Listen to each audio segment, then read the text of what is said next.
Released in 2021, Willy's Wonderland is an action comedy horror film directed by Kevin Lewis from a screenplay written by Geo Parsons.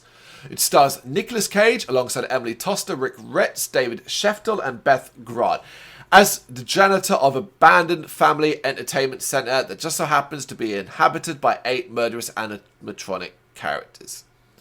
If you're thinking this sure sounds like Five Nights at Freddy's, you're not wrong, and a lot of people thought as much. That being said, it has plenty of aspects that are different, and the film itself was enjoyable enough.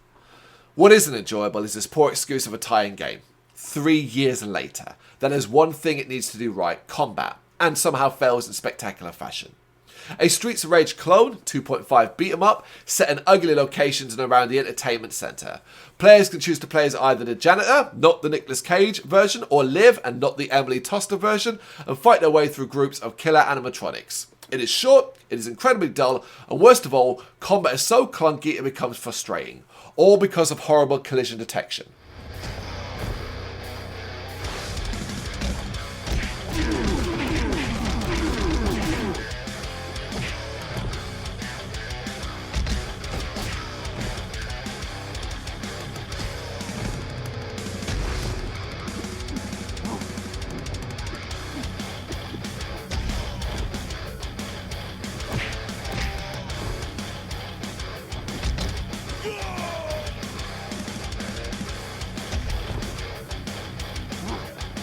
This will ensure any attempt to vary up your attacks by using variations on punches, kicks and specials won't happen because it's too frustrating to land on my enemies. Instead, you'll breeze through the game, mostly, by just using the kick button.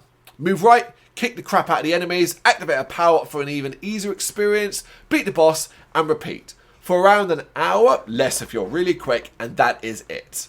To make the whole experience worse, it looks like a much older game, has poor music that loops shockingly quickly, and features none of the humour that makes the film this game is based upon more bearable. There aren't even any quips from the characters, although as far as the janitor character goes, I guess that's accurate to the film at least. Come on.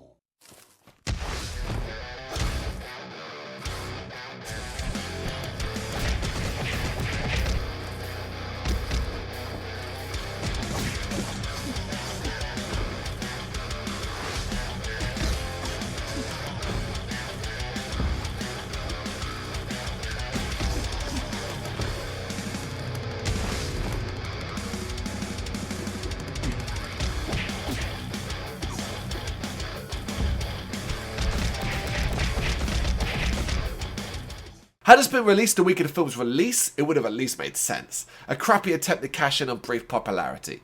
Yet here we are, 3 years later, scratching your head as to why this was made, and why it was released in such a poor state. Avoid this, even if you're a super fan of Willy's Wonderland. And does such a person exist? Thank you very much for watching. If you've enjoyed what you've seen, please consider hitting that like and subscribe button. It does help us out. You can find us at gbhbl.com and across all social media platforms. And if you really want to give us a bit of extra support, please consider buying us a cup of coffee over on our coffee page. Thank you.